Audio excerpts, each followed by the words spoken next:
hidup kita tenang ketika kita bersama Tuhan. Tidak ada tempat yang membuat tenang hidup kita, tenang jiwa kita, kecuali bersama Tuhan. Biarlah semua pujian kami itu boleh menyenangkan hatimu, menjadi korban syukur, menyukakan hati Bapa. Dan sebentar kami mau duduk diam, mendengarkan firman-Mu, mendengarkan hati-Mu berfirman buat kami, beracara buat kami pagi ini Bapa. Segala hormat, puji dan syukur hanya bagi-Mu. Demi nama Yesus kami berdoa dan bersyukur. Yang percaya, yang siap terima berkat Tuhan, katakan amin. Tepuk tangan buat Tuhan kita. Haleluya. Sebelum duduk, yang suruh duduk siapa? Emang kalau amin itu duduk ya Bapak Ibu ya? Sebelum duduk bilang sama kanan kiri, saya senang kamu ada di sini. Sekarang boleh duduk. Udah capek ya Bapak Ibu ya? Soundnya dikecilin dikit, jangan terlalu gede, nanti saya teriak pasti feedback storing. Tes 1, oke. Iya, makasih Pak. Selamat pagi, Shalom. Apa kabarnya? Mana yang luar biasa? Semua ya? Yang biasa di luar? Oh nggak ada. Ya Bapak Ibu perlu perkenalkan nama saya? Nggak perlu ya? Orang ganteng begini. Iya, terima kasih buat Pak Gembala, Pak Iwan dan Pak Hasan Soleh. Beliau ini bukan orang-orang yang baru saya kenal. Ya, kita men's camp dari tahun berapa, Pak? 2016. 2006 ya, udah cukup lama. Ya. Dan ini adalah waktu yang kedua buat saya sampaikan firman di sini sebelum Covid. Bapak Ibu mungkin masih ingat saya khotbah Natal. Ya, tempat ini. Puji Tuhan. Nama saya ada di situ tadi. Itu dia, ya. Slide-nya boleh ditampilkan aja.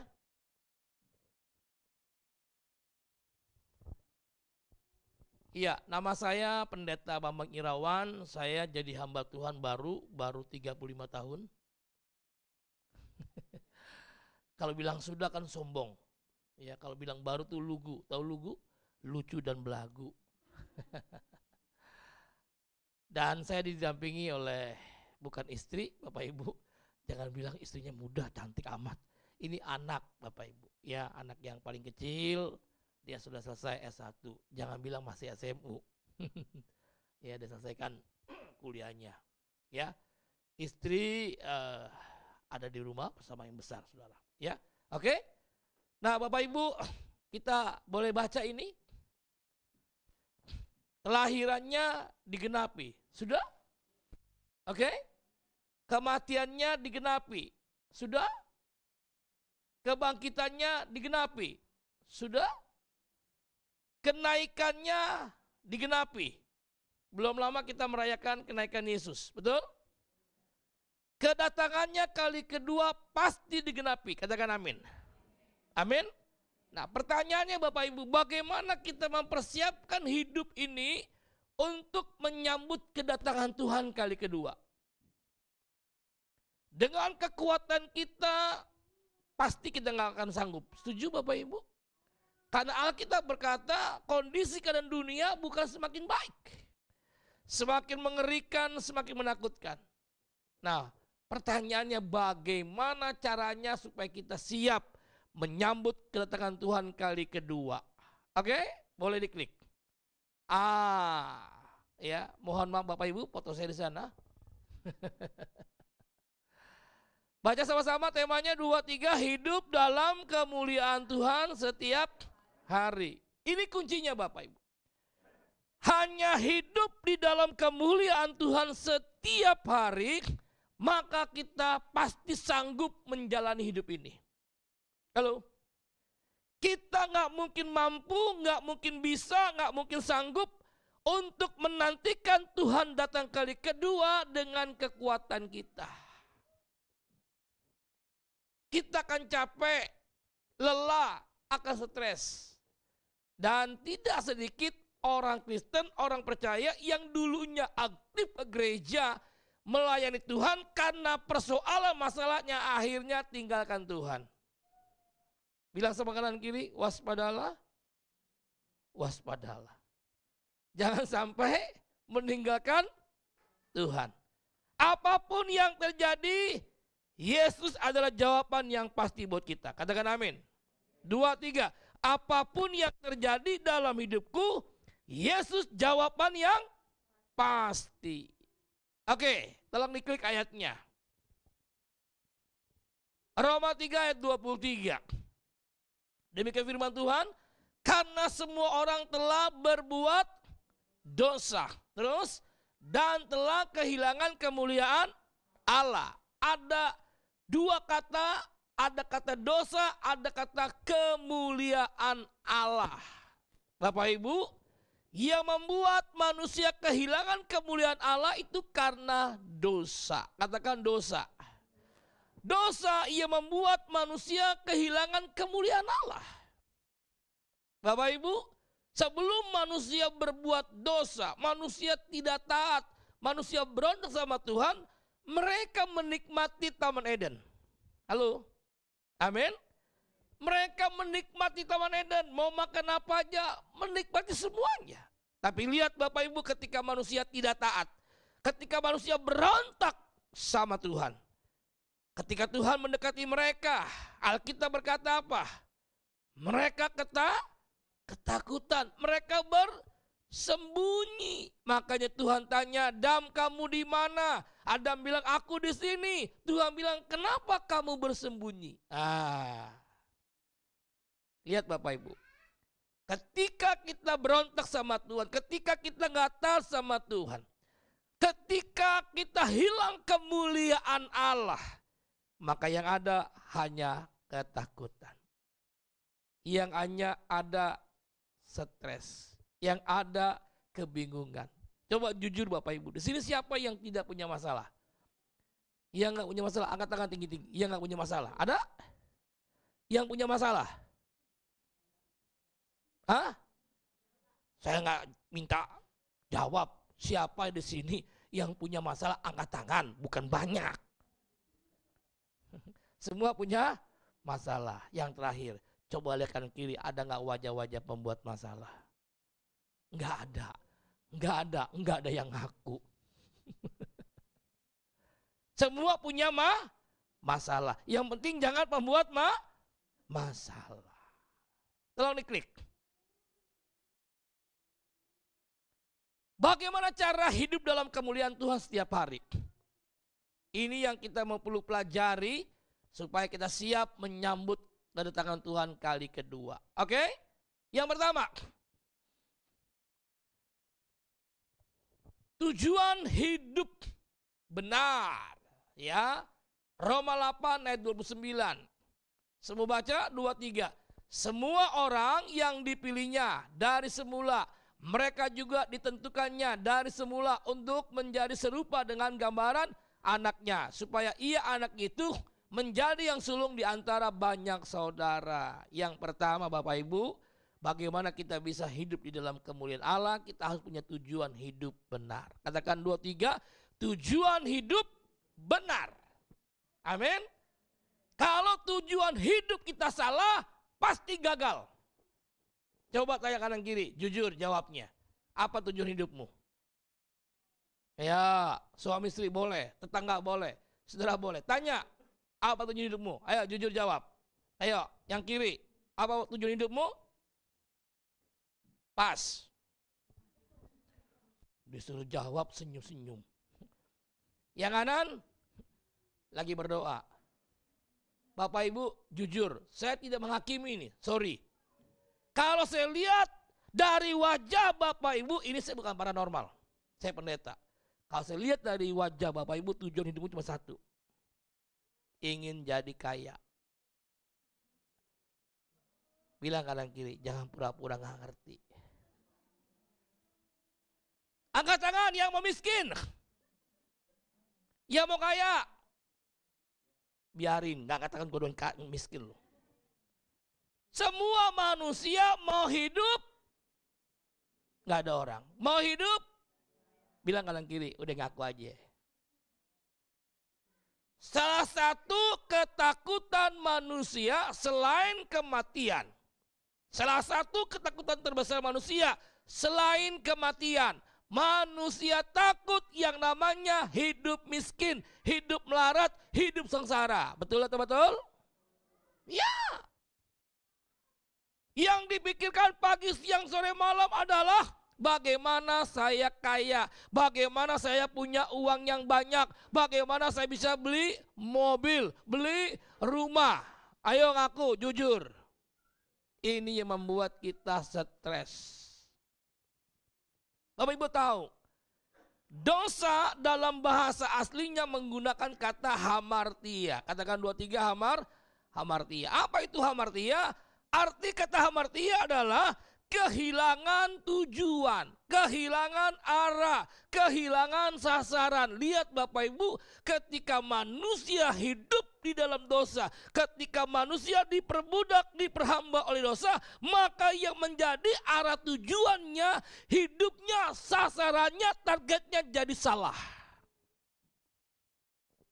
Kalau kita mau ke Surabaya, maka rel kereta apinya jalurnya Surabaya, setuju? Halo? Kalau kita mau ke Surabaya tapi relnya ke Palembang, nyampe enggak? Bilang kanan kiri, itu namanya tulalit.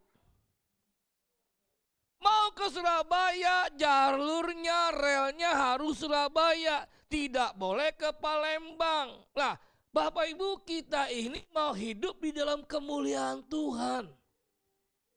Tapi fokus kita, tapi tujuan hidup kita itu salah. Makanya kita stres, bingung, khawatir, cemas. Betul atau betul? Lihat tetangga ganti mobil, kapan gue ganti mobil? Lihat tetangga beli rumah, kapan gue beli rumah? Lihat tetangga baru menikah, kapan gue kawin lagi? Nggak boleh Bapak Ibu, amin. Mari pagi ini Bapak Ibu kita mau bikin lurus, bikin benar tujuan kita yang salah, amin. Hidup kita harus serupa Kristus. Katakan 2, 3, serupa Kristus. Berarti kita fokus sama Yesus. Lihat, klik ayatnya. 1 Yohanes 2:6. Barang siapa mengatakan bahwa ia dalam dia, ia wajib hidup sama seperti Kristuslah hidup. Apa artinya wajib? Wajib artinya apa? Wajib. Kok bingung Bapak Ibu? Loading terus ya. Wajib itu artinya harus mutlak, tidak boleh tidak. Contoh, yang masuk ruangan ini harus pakai baju merah. Wajib pakai baju merah. Berarti yang masuk ruangan ini wajib pakai baju merah. Kalau pakai baju merah jambu boleh enggak? Ada merahnya?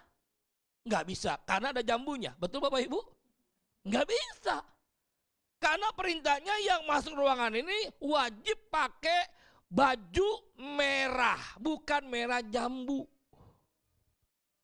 Kalau kita wajib hidup serupa Kristus, berarti itu hukumnya wajib. Supaya kita hidup dalam kemuliaan Tuhan setiap hari, mari kita mau fokus dengan Yesus. Katakan 2, 3, fokus dengan Yesus.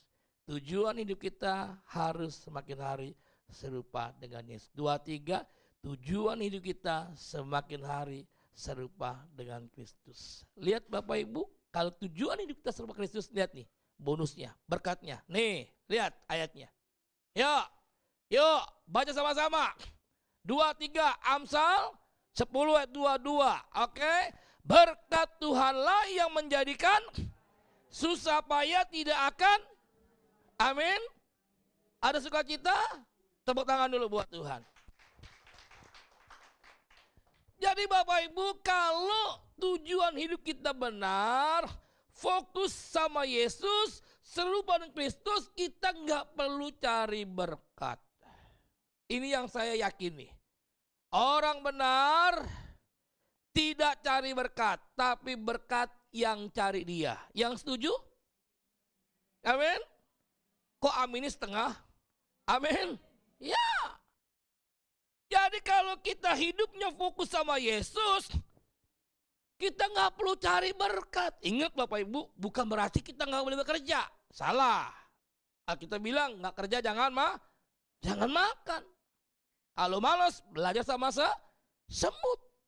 Jadi kalau fokus kita, tujuan kita serupa Kristus, fokus sama Yesus, maka Bapak Ibu dengar dengan baik. Maka berkat inilah yang mencari kita. Kenapa? Karena Yesus adalah sumber berkat. Nggak bilang amin. Masih melotot. Amin. Amin. Nggak amin-amin gue pulang nih. Lihat tuh, berkat Tuhanlah yang menjadikan kita kaya. Kita berjuang, kita berusaha setengah mati, banting kanan, banting kiri, mati-matian. Kalau Tuhan gak berkati kaya, gak akan kaya. Halo? Di mana ayatnya? Mazmur 127. Tuhan memberikan berkat kepada orang yang dicintainya pada waktu sedang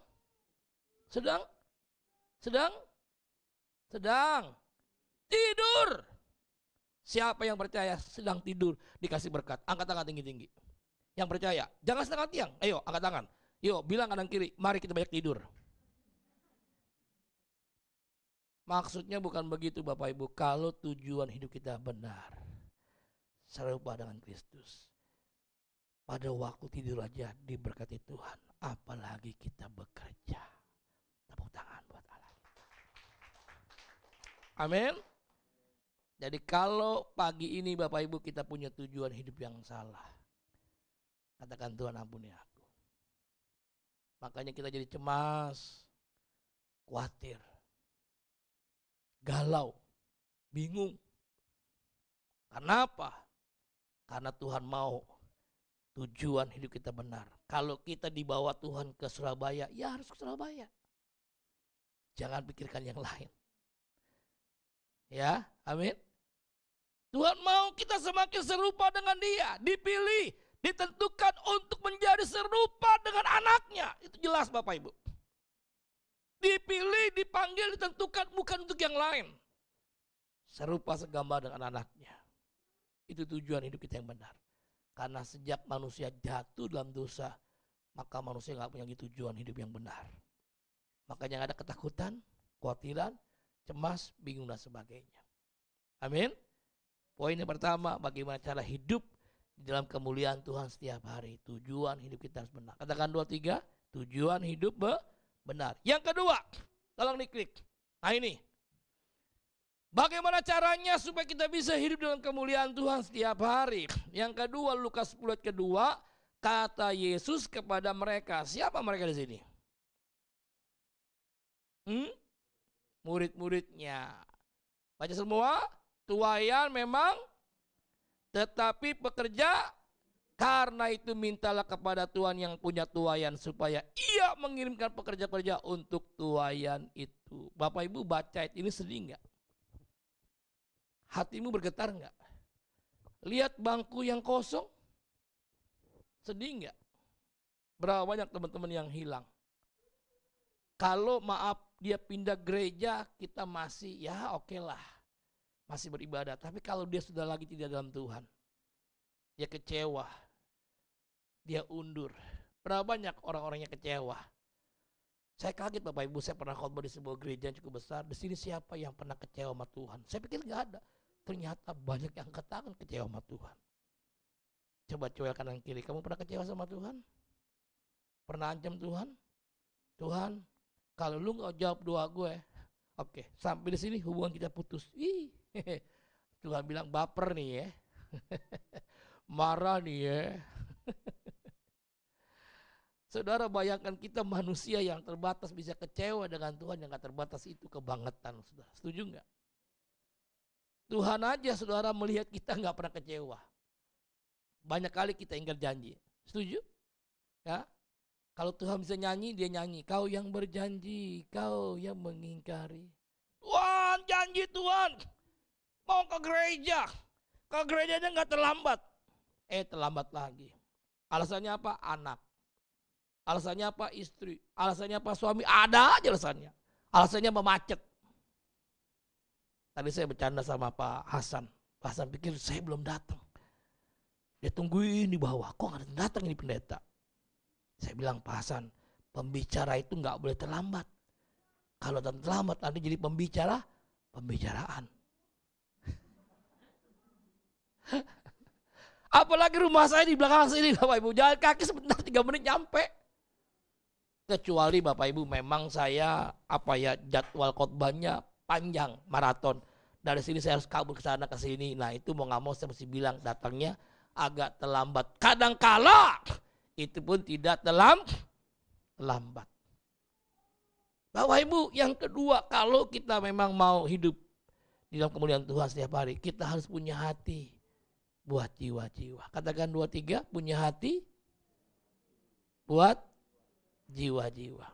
Kalau kita sengsara, hidup susah, sakit-sakit nggak pernah sembuh, masalahnya banyak, utangnya banyak belum lunas, kita nangis gampang atau susah? Susah atau gampang? Pasti gampang nangis. Nyanyinya lagunya yang melo. Ketika ku lemah dia datang. Betul nggak? Ketika ku sakit dia sembuhkan.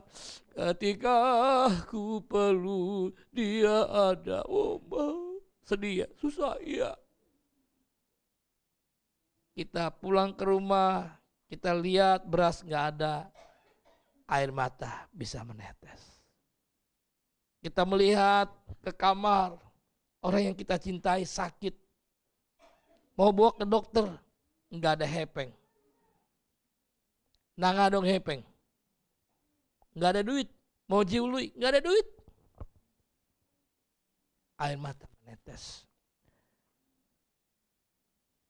Kita tanya, nak kenapa kamu nggak sekolah? Iya Pak, sekolah nggak terima aku. Kenapa? Belum bayaran. Air mata bisa menetes. Kesedihan banyak. Air mata bisa tercurah. Tapi pertanyaannya, bisa gak kita menangis ketika kita melihat jiwa-jiwa yang belum selamatkan?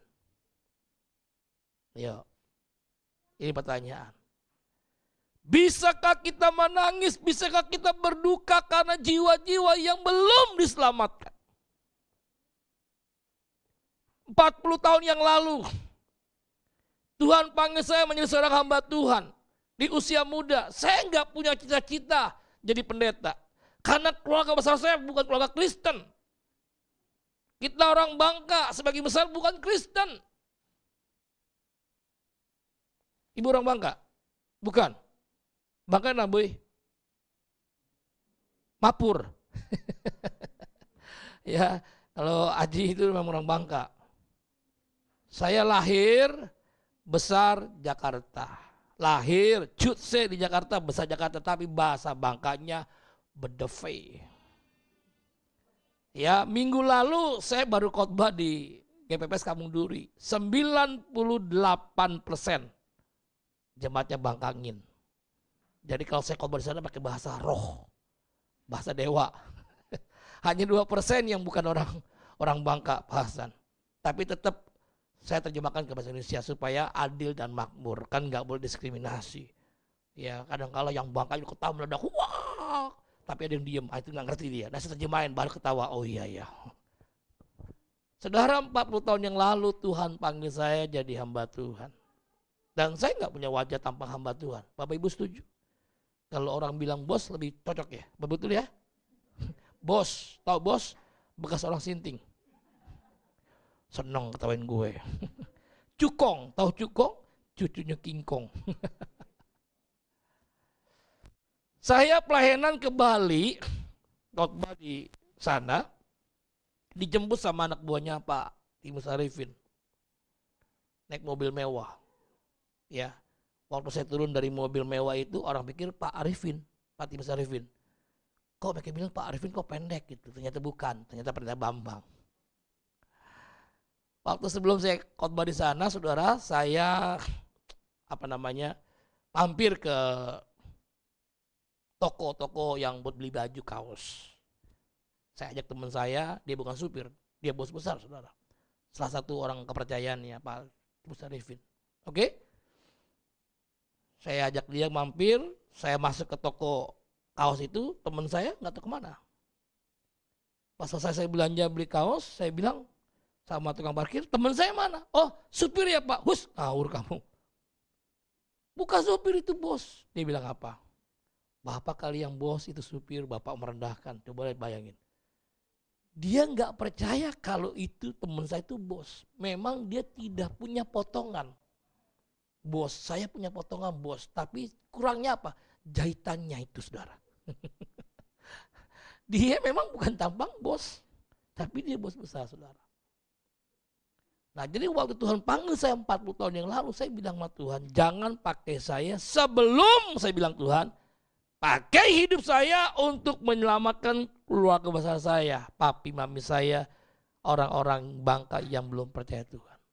Itu doa saya. Tuhan boleh pakai saya khotbah ke bangsa-bangsa, ke seluruh kota, negara, sebagainya, kalau orang tua saya diselamatkan. Dan saya bersyukur Bapak Ibu, itu digenapi. Saya berdoa buat papi mami saya, kalau saya bukan setahun 2 tahun, puluhan tahun. Sejak saya SMP, saya menangis, saya berdoa buat mereka. Dan saya bersyukur saudara.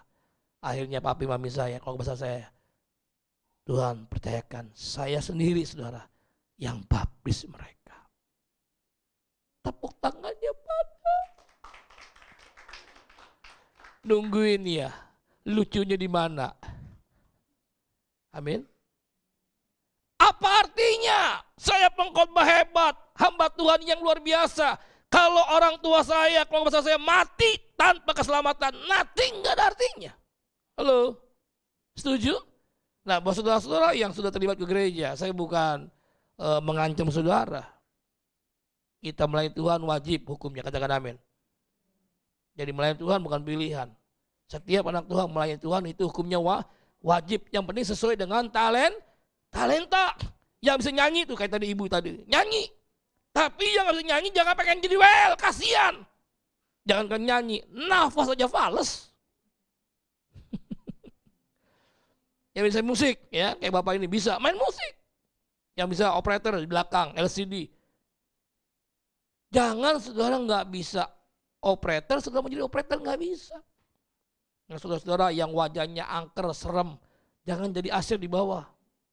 Orang takut berdiri di bawah saudara. Nggak senyum, jemaat itu masuk. Oh ya ampun om. Besok dia lihat om itu ke gereja, dia nggak mau masuk lagi. Kenapa? Galak om itu. Yang di bawah tuh yang asir, yang cocok, yang wajahnya smile, senyum-senyum. Om, tante, opa, oma kemana? Udah lama gak gereja. Dicariin sama siapa? Rasul Paulus. Siapa yang nyariin lu gak ke gereja? GR aja. Nah, yang wajahnya serem, tabang serem, cocoknya bagian apa? Kolektor. Wah, kantong penuh. Kayak debt kolektor. Melayani Tuhan hukumnya wajib. Sesuai dengan bakat dan talenta. Amin. Tapi jangan lupa, tugas utama kita di atas segala-galanya. Selamatkan jiwa, berapapun harganya. Tolong diklik. Tuh, baca. 2, 3. Seberapa berduka citanya kita terhadap jiwa-jiwa yang belum diselamatkan. Saya ada di Bangka. Saya sering bolak-balik khotbah di Bangka. Dan kemarin pun saya hari Rabu baru pulang di Bangka. Saya tadi bilang belum sempat ketemu Aji ngomong. Ada beberapa orang di apartemen tuh orang Bangka. Saya bilang, saya jalan pagi, saya bilang, saya hatinya sedih. Karena sejak timah bermasalah, Bangka mengalami penurunan yang tajam. Biasanya di rumah makan yang sangat terkenal di Bangka, saya tahu tempatnya, itu rame. Jam makan tuh rame, parkir mobil susah. Tapi waktu saya ke Bangka, dari hari Senin, Selasa, Rabu, jam makan siang, rumah makan yang terkenal. Yang terkenal yang rame, sepi. Gak ada orang, mau jiungin. Gak ada orang. Saudara, waktu saya pas khotbah di Bangka, Mami saya telepon saya, bilang begini, kamu lagi di mana? Kenapa Mi? Saya bilang. Mami dengar kamu lagi di Bangka. Betul Mi, saya bilang. Kenapa? Sebelum kamu pulang ke Jakarta, doain Om, adik Mami yang paling kecil, Kyucai. Ya, Om yang paling kecil. Dia lagi sakit. Saya mampir sebelum ke bandara karena kota Bangka Pangkal Pinang itu kan kecil. Bandara pun gak jauh kok. Ya, gas kenceng aja gak pakai rem nyampe, saudara. Tapi gak tahu nyampe mana. Kan gak pakai rem. Ya, saya datang ke rumah sakit di mana om saya, adik Mami paling kecil itu dirawat. Tante saya, keponakan semua tuh udah nungguin saya dan saya mulai berdoa buat om saya. Saya tahu mereka bukan orang percaya. Tapi siapapun dia kalau didoain mau nggak? Mau nggak? Mau. Apalagi didoain sembuh. Saya ajak ngobrol om saya bilang om, Yesus sayang sama om. Saya percaya semua orang pasti mendengar tentang Yesus. Setuju Bapak Ibu? Apakah ada makhluk hidup yang belum kenal Yesus, nama Yesus? Saya pikir hampir-hampir gak ada loh. Sekalipun di pedalaman dusun pasti pernah dengar nama Yesus. Saya bilang Yesus sayang sama om. Mau gak saya doain? Sebelum saya doain, saya bimbing dia terima Yesus. Saya doain, saya tumpang tangan, saya berkati. Tuhan tolong penyakit ini Tuhan. Setelah saya pulang, seminggu kemudian Mami saya bilang, om yang kamu doain sudah pulang ke rumah Bapa di surga. Saya bersuka cita. Kenapa? Mereka sudah buka hati, percaya Yesus. Tepuk tangan buat Tuhan. Amin. Ada sukacita saudara. Saya punya papi, saya punya mami, keponakan saya, anak-anak saya semua saya baptis mereka. Yuk Bapak Ibu. Tiap tahun kita berganti tahun. Apa sih doa kita? Mau ganti mobil? Mau punya rumah? Boleh. Nggak salah. Tapi jangan lupa tujuan kita yang utama. Tuhan pakai hidupku menyelamatkan jiwa yang perlu ku menangkan. Amin. Terutama di mana? Yerusalem. Keluarga kita. Setuju? Amin. Suami kita, istri kita, mertua kita, mantu kita, CM cengke, pala. Apalagi saudara. Ya, Yudea. Di mana Yudea? Saudara, tetangga yang lebih jauh, Samaria yang lebih luas sampai ke ujung bumi. Di mana ujung bumi? Di mana kaki kita berjejak. Jiwa perlu dimenangkan. Amin. Sekalipun di kereta api, sekalipun di pesawat. Itu ladang penginjilan saudara. Apalagi kalau pesawatnya udah mulai goncang-goncang begini. Mau terima Yesus gampang saudara. Ya, kemarin saya pulang ke Bangka itu dari Jakarta Senin tanggal 20. Saya ini naik pesawat itu bukan 10 kali. Udah ratusan kali. Bulak-balik Jakarta, Indonesia, Israel aja saya udah bulak-balik saudara. Belum pernah kayak kemarin tanggal 20 Senin naik pesawat landingnya begini. Gak ada sejarahnya. Saya pernah naik pesawat dari Kupang ke Soe, bukan Soe ke Atambua, itu pernah anjlok ke bawah karena turbulence sampai 100 meter. Jantung saya mau putus, saya pikir selesai hidup saya. Kemarin itu pesawat begini landingnya, dari jauh kencang. Cuacanya bagus, udaranya bagus, tapi anginnya kencang minta ampun. Jadi pesawat tuh landingnya begini.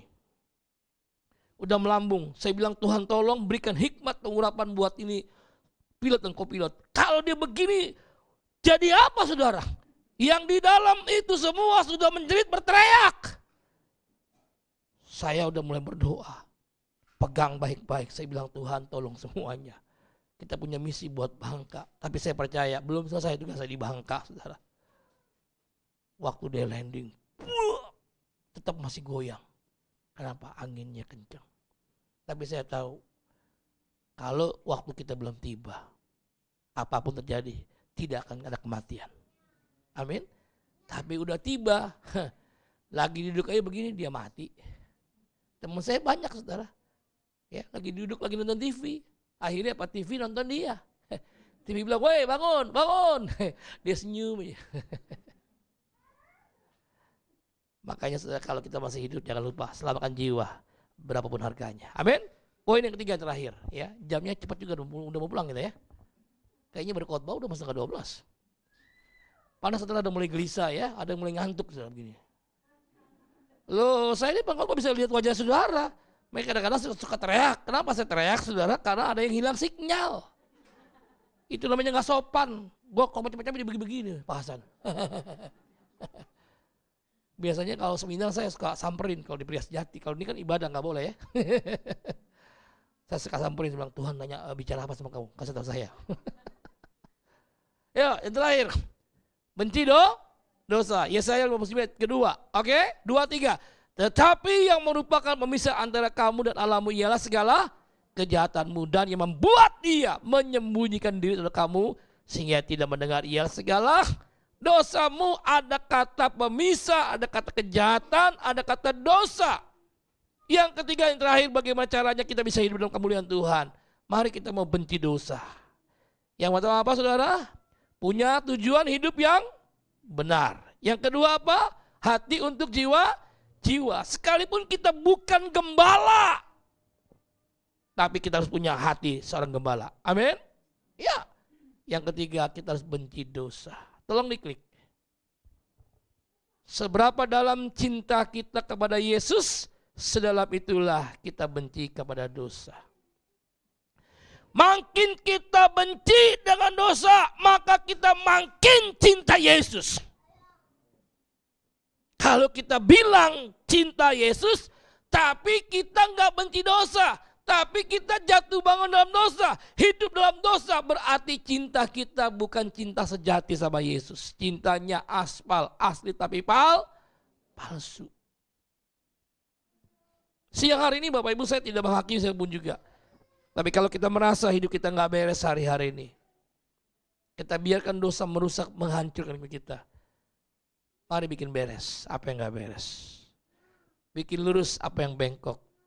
Bikin benar apa yang salah. Amin. Karena dosa menghancurkan kehidupan kita. Saya percaya Bapak Ibu, kalau 3 poin ini kita lakukan, kita siap menantikan Tuhan datang kali kedua di awan-awan permai. Amin. Yang pertama apa? Tujuan hidupnya benar.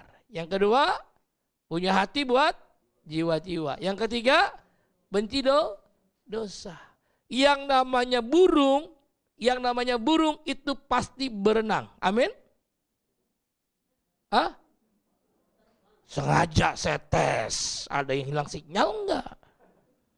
Burung ikan orang benar hidupnya harus benar. Kalau orang benar hidupnya nggak benar, itu bukan orang benar. Itu namanya apa? Orang-orangan. Yang terakhir, klik. Yuk, kita berdiri semua sama-sama. Nanti musik siap nyanyi lagu Ku Mau Sepertimu Yesus. Ya, jangan terlalu rendah, agak tinggian dikit. Kalau rendah saya susah nyanyinya, saudara. Suara saya tinggi sebabnya. Oke? Gaya hidup baru, hidup dalam kemuliaan Tuhan. 1, tujuan hidup benar. 2, hati untuk jiwa-jiwa. 3, benci dosa. Pulang dengan sukacita, pulang dengan kepastian, karena kita punya hidup, gaya hidup baru. Ayo, mari WL singkat. Ku